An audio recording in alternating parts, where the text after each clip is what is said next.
여러분, 대한민국 대통령이라는 자리, 참으로 극한 직업입니다. 오늘 청와대 회담장, 야당 대표는 대통령 면전에서 공수, 취소하면 물가가 잡히냐며 날 선 독서를 퍼부었습니다. 지켜보는 국민들의 속이 타들어 가던 그 순간, 이재명 대통령은 의외의 반응을 보였습니다. 약간 억울하시죠? 한 말씀 더 하세요. 화를 내기는커녕 오히려 상대의 무례함까지 웃음으로 품어버린 압도적인 그릇의 차이. 이것이 바로 우리가 기다려온 지도자의 품격이 아닐까요? 독설마저 여유로 잠재운 이재명 대통령의 대인배 리더십. 그 전율 돋는 현장을 지금 바로 공개합니다. 오늘 초대해 주셔서 감사합니다.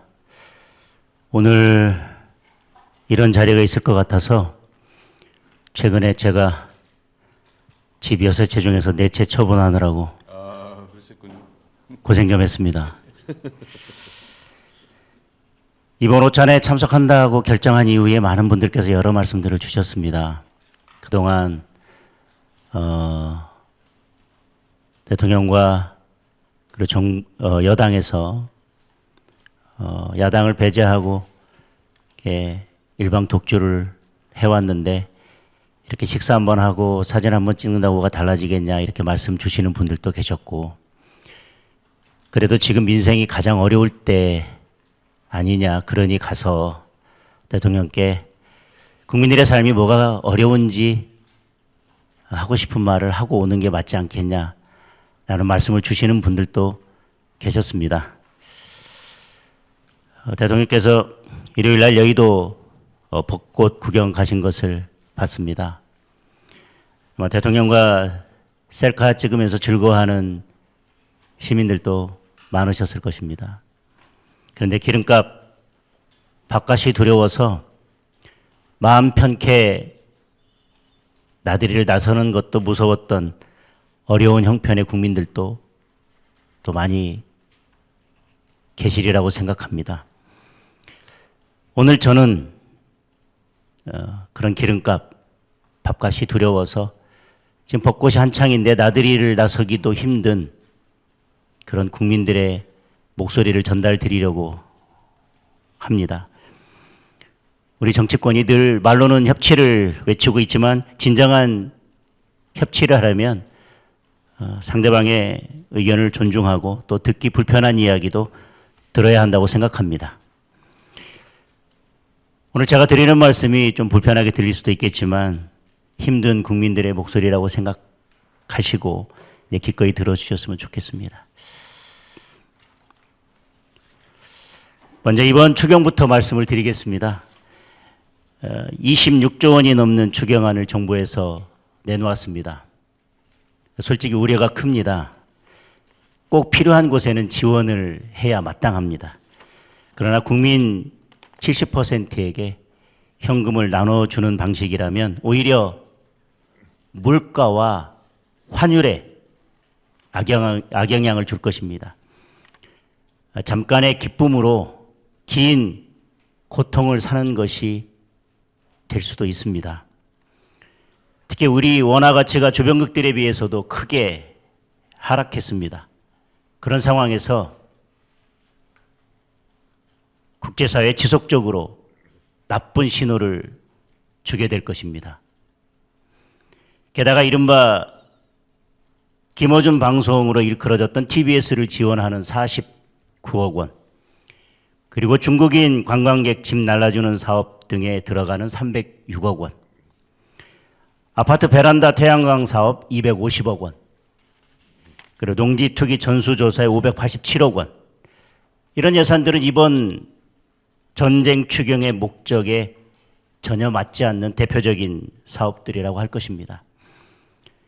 그러면서 정작 기름값 때문에 생계를 위협받는 화물차, 택배 등에 대한 지원은 빠져 있습니다. 큰 타격을 받고 있는 농수 축산업 지원도 턱없이 금액이 부족합니다.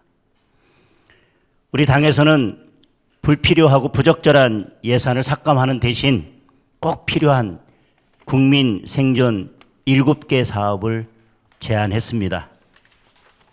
반드시 포함될 수 있도록 관심 가져주시기 바랍니다. 저는 그것이 협치의 시작이라고 생각합니다. 중동 전쟁 장교에 따른 우리 경제와 민생의 어려움은 이번 추경만으로 풀 수 있는 문제는 아니라고 생각합니다. 세계 경제가 다 어렵다고 하지만 우리 경제는 특히 더 어렵습니다. 환율만 해도 우리 원화 가치 하락폭이 주요국 가운데 가장 큽니다. 지난달 원화 가치가 4.72%나 떨어졌습니다. 일본, 대만, 중국 등과 비교하면 2배 이상 하락폭이 컸습니다. 원화의 실질 구매력을 나타내는 실질 실효 환율은 주요 64개국 가운데 63위입니다. 제가 생각하기에 이유는 명백합니다. 올해 시중 통화량이 M2 기준 4,565조 원을 돌파해서 사상 최대를 기록하고 있습니다. 지난 총선 때 대통령께서 대파 가격 올랐다고 비판을 하셨었습니다. 지금은 쌀값, 고기값, 과일값 안 오른 것이 없습니다. 그 와중에 대출 금리도 올라서 서민들을 더 힘들게 하고 있습니다. 주택담보대출 고정금리가 7%를 돌파했습니다. 시중은행 평균 금리도 5년 전 2.8%에서 4.6%로 1.8%나 올랐습니다. 5년 고정금리 후에 적용금리를 재산정하는 분들이 많습니다. 예를 들어서 대출이 3억 원이면 갑자기 한 달에 이자가 30만 원 이상 늘어난 꼴입니다. 부동산 문제도 말씀드리겠습니다. 정부에서 강남 집값 내렸다고 홍보하고 있지만 강남을 제외하면 다른 지역은 집값이 다 올랐습니다. 실제로 KB부동산 주택가격 동향 자료를 보면 강남구는 0.16% 찔끔 하락했지만 성북구는 2.72%, 동대문구는 2.58%, 관악구는 2.3% 올라서 비강남 지역 아파트들 오히려 상승폭이 컸습니다. 풍선 효과가 경기도, 인천까지 미쳐서 수도권 대부분 지역 아파트값이 오르고 있습니다. 집 가진 분들은 공시가격 급등에 보유세 인상 얘기까지 나오면서 지방선거 후에 닥쳐올 세금 폭탄 걱정에 잠을 이루지 못하고 계십니다. 집을 팔려고 내놔도 토지 거래 허가제와 대출 규제 때문에 살 사람을 찾기조차 어려운 현실입니다. 집 없는 분들은 전월세 가격 오르고 매물도 없어서 발만 구르고 있습니다. 한 부동산 플랫폼의 집계에 따르면 11호 대책 이후 서울시의 전월세 매물이 44.1% 줄었다고 합니다. 작년 10월 15일에는 전월세 매물이 4만 4천 건을 넘었는데 지금은 3만 건 정도밖에 되지 않습니다. 서울 아파트 월세 가격은 전년 대비 9.8%나 올라서 평균 월세가 151만 5천 원에 달합니다. 지옥으로 가는 길은 선의로 포장되어 있다는 말처럼 대통령의 뜻이 어디 있든 현장의 국민들은 갈수록 더 힘들어지고 있습니다. 많은 전문가들이 이야기하는 재개발, 재건축을 활성화하는 것처럼 공급 확대 방안을 적극적으로 추진하고 시장을 왜곡하는 과도한 규제는 풀어야 한다고 생각합니다. 이렇게 국민의 삶이 큰 어려움에 빠져 있는 만큼 지금은 정치의 모든 역량을 민생에 집중해야 할 때라고 생각합니다. 경제 챙기고 민생 살피기에도 시간이 부족한데 조작기소 국정조사 같은 일로 시간을 허비해서는 안 된다고 생각합니다.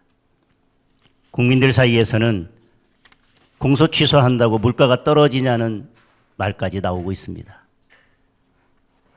이제라도 대통령께서 국정 운영의 기조를 전면적으로 바꿔주시기를 바랍니다. 진짜 국민의 삶이 어떤지 챙겨보시고 야당의 목소리에도 더 귀를 기울여 주시기 바랍니다. 오늘 아침 뉴스를 보니 미국 트럼프 대통령에게는 한국도 안 도왔다고 비난을 받았습니다. 그런데 북한 김정은에게는 솔직하고 대범하다고 칭찬을 받으셨습니다.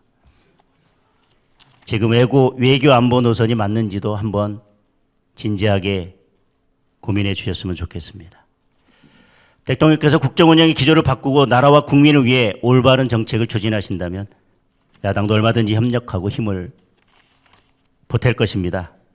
오늘 모든 문제를 다 풀 수는 없겠지만 작은 변화라도 만들어내서 힘든 국민들께 희망과 용기를 드렸으면 좋겠습니다. 다소 불편한 말씀을 길게 드렸지만 들어주셔서 감사합니다. 전혀 안 불편합니다. 잘하셨습니다. 네, 다음은 더불어민주당 정청래 대표 모두 발언이 있겠습니다. 네, 대통령께서 이렇게 장동혁 국민의힘 대표의 저런 말씀을 하실 기회를 주셔서 다행이라고 생각합니다. 국익 앞에는 여야가 따로 없고 국가적 위기 앞에 역시 여야가 따로 있을 수 없습니다. 장동혁 대표께서 지금 하시는 여러 가지 말씀에 제가 다 동의하는 것은 아니지만 야당 입장에서 저렇게 이야기할 수는 있겠다라는 생각이 들었습니다. 저는 이런 국가 위기 앞에서는 여야가 한마음 한뜻으로 한 당이 된다는 심정으로 여야당의 심정, 한 당의 심정으로 위기를 잘 극복해 나갔으면 좋겠습니다. 중동 전쟁에 따른 대내외적 위기 상황에 선제적이고 적극적인 대응이 매우 중요한 때입니다. 대통령님과 여야 정당 대표가 머리를 맞대고 이 위기의 상황을 대처하기 위해서 민생 경제를 살리기 위한 협의의 자리를 마련해 주신 대통령님께 진심으로 감사드리고 또 지난번에는 오지 않으셨는데 오늘은 기꺼이 이렇게 또 와주신 우리 장동혁 대표님, 송원석 원내대표님께 감사드립니다. 국민들이 지금 많은 걱정을 하고 계십니다. 장동혁 대표님 말씀을 들으면 대한민국이 참 암울한 먹구름 같은 잿빛만 보일 텐데 저는 좀 희망의 목소리를 좀 들려드릴까 합니다. 이재명 대통령님께서 취임하신 지 10개월 조금 더 되었습니다. 2025년 4월의 대한민국과 2026년 4월의 대한민국은 완전히 다른 나라가 되었습니다. 비정상적이었던 대한민국이 국가 정상화의 길로 접어들었습니다. 첫째, 꼭 1년 전인 2025년 4월 7일 종합주가지수는 2328에 불과했습니다. 그런데 한때 6300까지 날아오르며 국민 부자 시대가 열렸습니다. 둘째, 외교 무대에서도 즉시 복귀하여 대한민국이 정상적인 민주주의 국가임을 세계 만방에 고하며 K민주주의의 놀라운 회복력을 보여주었습니다. 셋째, 수출도 큰 폭으로 늘었습니다. 작년 한 해 7천억 달러를 달성한 것에 이어 올해 1분기 동안에만 2,193억 달러를 기록하며 대한민국 사상 최초로 연 8천억 달러 달성도 가능하겠다는 전망이 나오고 있습니다. 넷째, 이 부분이 참 중요하더군요. 실질 국내 총생산 GDP 경제 성장률도 IMF 기준으로 2025년 0.8%에서 2026년 1.9%로 2배 넘게 상향되며 분명한 반등세를 보이고 있습니다. 다섯째, 대통령님의 확고한 의지와 정책적 노력에 힘입어서 부동산 시장이 확실하게 안정세로 접어들었습니다.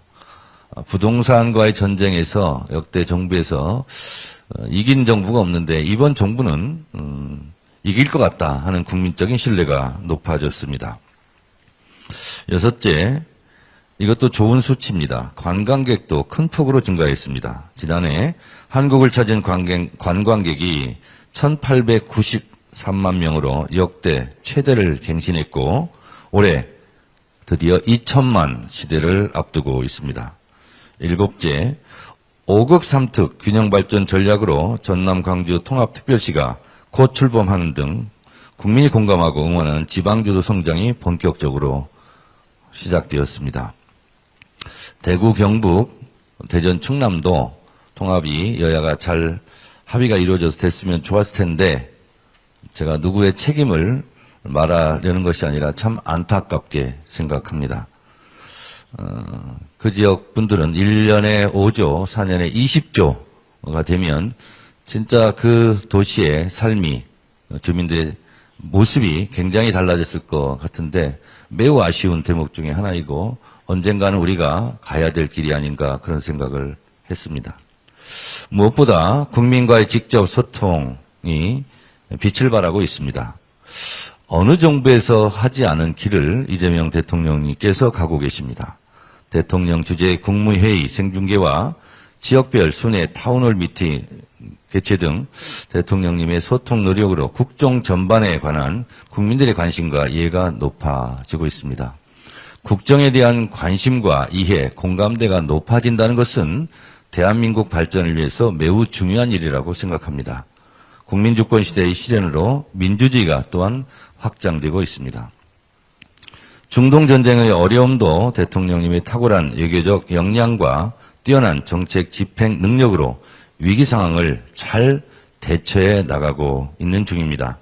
하루를 천금같이 쓰며 대한민국 경제 발전과 민생 안정, 중동 전쟁에 따른 위기 극복을 위해 헌신하고 계신 이재명 대통령님과 우리 참모진 여러분들께 국민의 한 사람으로서 감사드립니다. 중동 전쟁이 벌써 한 달을 넘어서며 일촉즉발 살얼음판을 걷고 있습니다. 중동 전쟁 장기화에 대한 대비책을 마련해야 한다는 것이 국민들의 목소리입니다. 평화로 전쟁을 막을 수는 있어도 전쟁으로 평화를 살 수 없다는 것은 요즘 더 절실하게 느끼는 바입니다.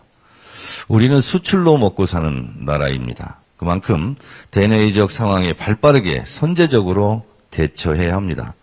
석유 최고 가격제 시행에 따른 보전을 비롯해 수출기업의 피해를 최소화하는 일도 시급합니다. 석유화학 원료인 나프타를 비롯해 히토리와 요소수 등 핵심 전략 품목의 안정적 수급을 지원하는 일도 대단히 중요합니다. 그래서 지금 추경이 필요합니다. 저는 지금 월화수목 금금금 현장, 민생 현장을 다니면서 국민의 목소리를 열심히 듣고 있습니다. 제가 얼마 전 영덕 대게축제에 가서 청어잡이 배를 탔는데요. 거기 있는 선박 주인, 수협 조합장들이 이런 얘기를 하더라고요. 지금 하루 배를 돌리려면 한 드럼 기름값이 17만 4천 원인데 앞으로 10만 원 정도가 더 오를 예정이랍니다. 그래서 27만 4천 원이 되면 배를 운영하기가 어렵다라는 거죠. 근데 정부에서는 22만 4천 원이 되면 그때부터 오른 가격의 70%를 보전해 준다고 그러는데 그 기준 가격을 2만 원만 좀 낮춰달라. 그런 절박한 얘기를 하더라고요. 그래서 제가 최고위 때 여러 번 그런 얘기를 또 했었고요.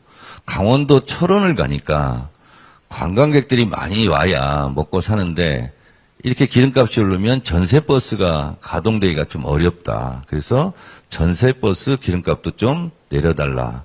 이런 얘기를 하셨는데 이런 게 실제로 국민 피부에 와닿는 얘기고 실제로 필요한 그런 목소리가 아닌가 그런 생각을 합니다.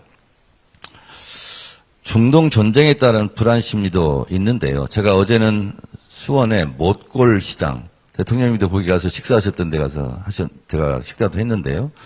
실제로 실물의 현재의 경기의 어려움도 좀 있지만 전쟁의 장기화로 인한 심리적 어려움, 위축 이런 것이 너무 크더라고요. 그래서 하루빨리 추경을 좀 우리 통과시켜서 그런 걱정을 좀 풀어드려야 되겠다. 그런 생각을 절실하게 또 했습니다. 그래서 제가 어제도 못골시장에서 그런 얘기를 했습니다. 우리 몸에도 피가 잘 돌아야 건강하듯이 돈이 잘 돌아야 되지 않겠냐. 그래서 고유가에 대한 피해 지원금, 민생 지원금이 곧 풀릴 예정이니 조금만 기다려 주시라.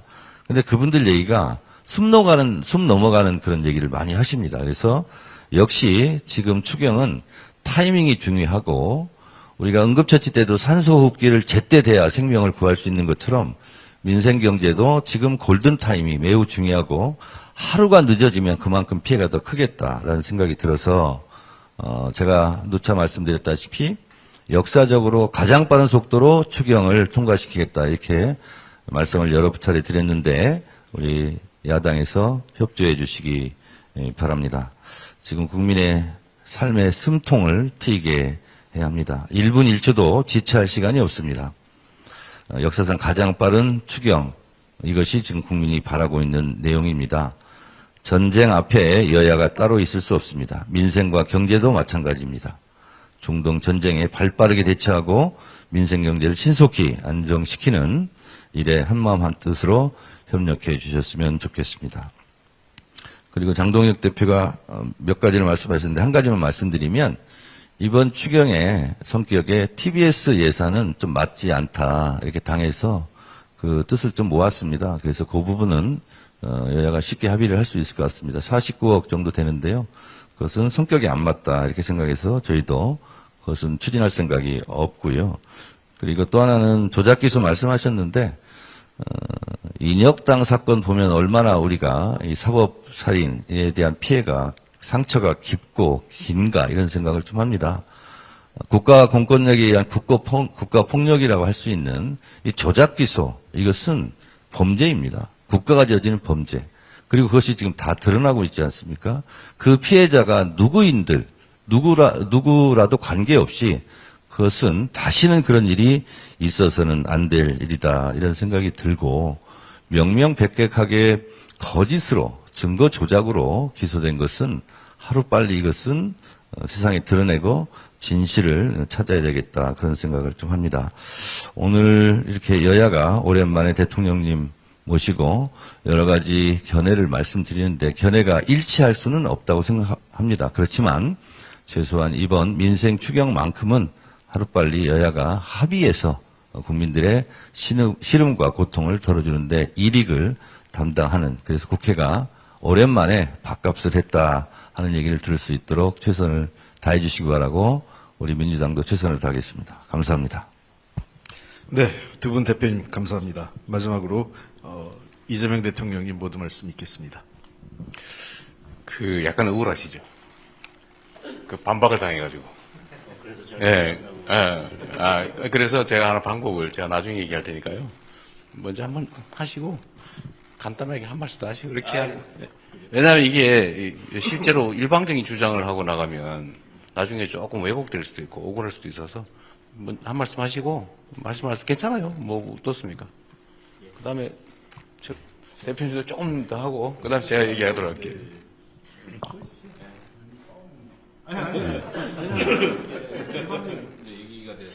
이게 좋은 것 같습니다. 오늘 저 밥은 여의도 돌아가서 먹어도 괜찮습니다. 여러 말씀 주셨는데 저는 아까 광주 전남 통합을 말씀하셔서 대구 경북 통합 그리고 대전 충남 통합이 안 된 거에 대해서는 뭐 저희들도 안타까운 부분이 있습니다. 다만 통합 자체를 반대했던 것은 아니고 내용상에 조금 이견이 있었는데요. 그것과 더불어서 제가 또 한 말씀 드리려면 최근에 이제 부산어부도시 특별법이 있는데 그게 뭐 상임위 통과하고 잘 진행되다가 우리 대통령께서 이 법이야말로 대표적인 포퓰리즘 법안이다 이 한 말씀 하셔서 지금 이게 속도를 못 내고 지금 멈춰 있는 상태입니다. 오늘 이렇게 여야가 머리를 맞대고 여러 문제들을 해결하는 자리를 마련해 주신 만큼 오늘 그 부산어부도시 특별법만큼은 그동안 상임위에서 잘 여야 합의로 통과됐기 때문에 국회에서 속도를 내서 빨리 통과해 줬으면 좋겠다는 말씀을 주시면 좋겠습니다. 국민의힘에서 이번 민생 추경과 관련해서 장명도 좀 이상하게 하셨던데 예를 들면 뭐 짐캐리 예산 이런 거는 예를 들면 이런 겁니다. 우리 시장에서 외국인들이 와서 물건을 많이 사면 이게 가져갈 것이 걱정되잖아요. 근데 이것을 공항까지 갖다 준다 그러면 물건을 더 많이 삽니다. 그래서 여기에 투여하는 예산보다 실제로 더 물건을 사는 것을 보면 이익이죠. 그런 면도 좀 생각해 주셨으면 좋겠고 또 하나는 저희가 예를 들면 뭐 국세청 체납관리단 이 부분도 지금 예산 가지고 약간 여야가 이견이 있어 보입니다만 이 체납관리단 이분들을 실제로 투입해서 들어가는 비용 대비 얻는 효과가 더 훨씬 더 크거든요. 그래서 이건 일자리 창출도 좀 될 수 있고 이런 부분이 아직 미합의됐는데 이런 부분도 잘 합의됐으면 좋겠다 이런 생각이 들고 저희가 착붙 공약이라고 지방선거 1호 공약으로 그냥 해드림 센터 이렇게 했는데 이 부분도 좀 포함이 돼야 될 것 같습니다. 경로당 급식비 지원 확대 이런 부분도 이번에 돼 있는데 제가 현장을 느끼면서 드는 생각은 실제로 체감 경기도 어렵지만 심리적으로 느끼는 부분이 굉장히 좀 불안하고 그런 부분이 있기 때문에 하루빨리 국민들의 이 마음을 좀 이렇게 위로하고 안정시키는 것이 좀 필요하다. 그래서 시급하다. 민생 추경 처안이. 그래서 국회에서 잘 한번 해보도록 하겠습니다. 네. 이제 비공개 때 마저 네, 격렬하게 논쟁을 좀 해보시기 하시고요. 어쨌든 여야 대표님 또 여야 지도부 여러분 그 총리님께서도 함께 해주셨는데 우리 장동혁 대표님 말씀처럼 우리가 의견이 좀 다를 경우에는 사실 만나서 자주 얘기하는 게 좋습니다. 저는 뭐 언제나 가급적이면 터놓고 얘기하자. 아니 뭐 다를 수도 있고 의견이 합치가 안 될 수도 있죠. 근데 오해는 최소한 많이 줄일 수 있기 때문에 저는 자주 이렇게 만나 뵙고 싶습니다. 제가 빈말로 사진만 찍고 뭐 이렇게 선전하려고 그런 건 아니고요. 그리고 우리 장 대표님께서 많이 준비하셔서 여러 가지 말씀을 주셨는데 제가 꼭 대정부 질문 받는 느낌인데 또 중요한 지적이세요. 그거는 각계 항목별로 우리 장관님들이나 우리 총리께서 좀 설명을 해드리면 좋겠습니다. 그 중에는 뭐 사실도 있고 약간 거두절미히 된 부분도 있는 것 같고 약간 다른 부분도 있는데 뭐 그런 세부적인 얘기를 이 자리에서 제가 드리자는 건 아닙니다. 다만 어쨌든 많은 소통과 대화를 통해서 객관적 팩트들에 대해서는 최소한 확정을 하고 논쟁을 하는 게 좋다. 똑같은 사실을 놓고 전혀 다르게 얘기해버리면 이거는 대화가 아니라 싸움이 되는 수가 있기 때문에 팩트 체크들은 언제나 좀 하면서 좀 진지하게 좀 여야든 아니면 뭐 정부와 야당이든 대화를 소통을 자주 하면 좋겠습니다. 뭐 장동혁 대표님도 말씀하시는 것처럼 지금 대한민국이 상당히 큰 위기에 처한 게 분명합니다. 그 내부적 요인들은 많이 개선되고 있었는데 안타깝게도 외부적 요인 때문에 또 우리가 통제할 수 없는 영역에서 벌어진 일도 인한 것이기 때문에 그렇게 대응하는 것이 쉽지만은 않습니다. 최선을 다하고 있다는 말씀을 드리고 또 야당에서도 여당에서도 많이 배려해 주시기를 부탁드립니다. 뭐 맞듣지 않거나 아니면 뭐 부족한 부분도 많이 있을 겁니다. 제안을 해주시면 저희도 진지하게 함께 고민하도록 하겠습니다.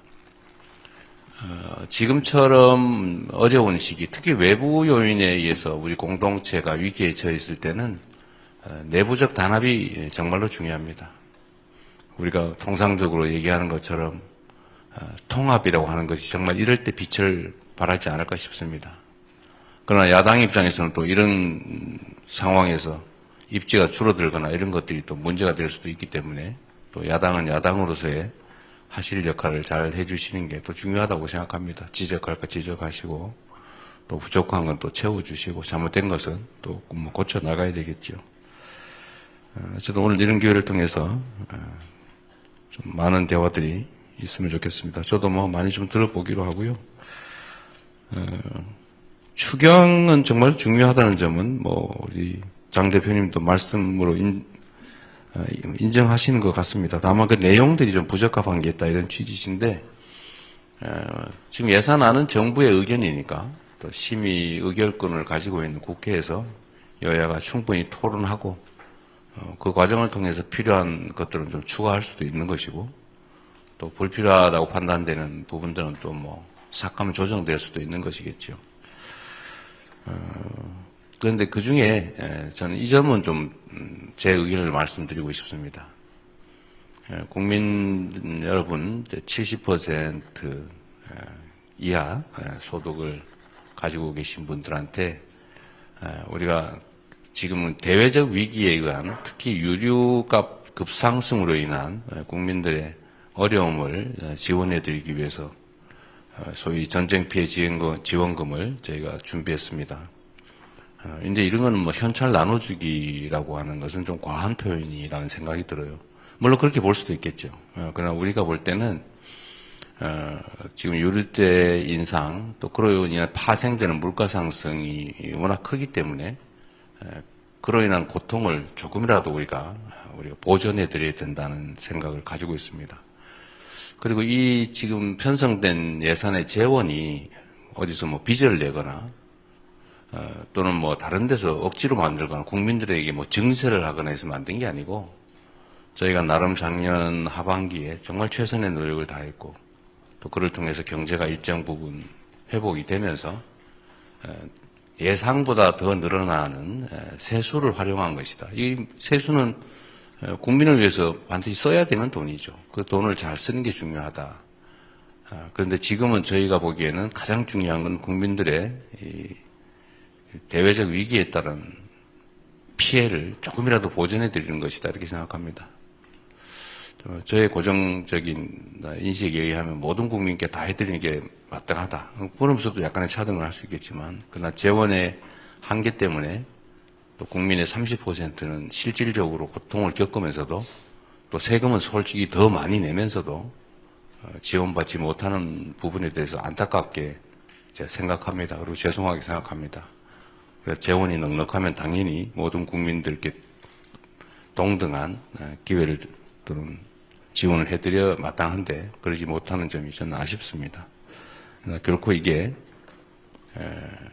나눠주는 뭐 현금 포퓰리즘은 결코 아니다. 다 국민들이 정말 피땀 흘려 번 돈 낸 세금이고 또 그거는 공정하게 또 합리적으로 쓰여져야 될 돈인데 우리 정부 입장에서는 가장 중요한 지원 방식이다 이렇게 생각을 한 것입니다. 그건 정부의 의견이니까 역시 국회 차원에서 잘 논의해 주시면 좋겠습니다. 근데 아까 중국인 뭐 그게 뭔 말인지 제가 못 알아들었거든요. 예산 중에 중국인 뭐 하실 그게 많이 관광을 와서 물건을 많이 사주는. 근데 이게 중국 사람만 지원하는 거예요? 그렇지 않습니다. 중화권. 중화권만? 그렇지 않습니다. 아니 외국인 관광객 들어오면 물건을 많이 사는 분들은 공항 올려주는 딜리버리 근데 그 더 많이 사지 않겠냐 물건을. 중국 사람만 주게 돼 있어요? 하여튼 그런 이해를 좀 부탁드린다는 말씀을 드리고요. 다른 부분들은 그런데 제가 이 말씀도 하나 좀 드리고 싶은데요. 제가 공개적으로도 한 말씀 드렸는데 지금 대한민국 헌법이 지금 제정된 지가 너무 많은 세월이 지나서 좀 안 맞는 옷처럼 돼 있는 상황입니다. 그리고 곧 이제 또 5.18 기념일이 다가오죠. 제 기억으로는 5.18 때마다 야당은 여당일 때도 5.18 정신을 헌법 전문에 게재하겠다라고 말씀하셨던 걸로 기억합니다. 이번에 또 5.18이 다가오기도 합니다. 그리고 그 점에 대해서는 뭐 이견이 없는 것 같아요. 또 한 가지는 그러면서 야당이 그 당시에 했던 이야기 중에 부마 환경도 같이 넣자 이렇게 말씀을 하셨습니다. 좀 뭐 타당하다고 생각합니다. 그런 거라든지 또 얼마 전에 탄핵 1주년 기념으로 당 지도부에서 나온 표명인지 정확하지 않은데 맞는 것 같은데 어쨌든 그 계엄 사태가 좀 문제가 있었다라는 지적을 한 것 같습니다. 계엄 요건을 강화하는 거 그건 꼭 반드시 필요한 것 같습니다. 계엄을 남용할 수 없도록 하는 거는 누가 반대할까 싶어요. 또 뭐 지방자치를 강화하는 거 이것도 이견이 없는 부분이어서 순차적 점진적 개헌이라는 측면에서 좀 긍정적으로 좀 수용해 주시면 어떨까 싶어요. 사실은 국민의힘에 그 도움이 없으면 개헌은 불가능하죠.